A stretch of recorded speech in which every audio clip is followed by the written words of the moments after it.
আসসালামু আলাইকুম রহমতুল্লাহি ওয়া আমাদের সম্মানিত ভাইরাই যে এখানে চেয়ার চেয়ার করতেছে বিছাইতেছে।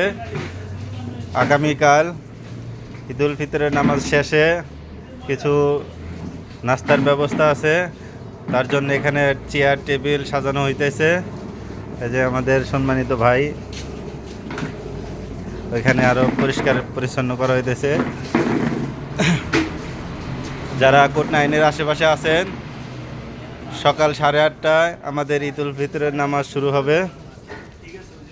আপনারা দ্রুত চলে আসবেন, আগে ভাগে চলে আসবেন। এই যে আমাদের আর এক চলে এলো।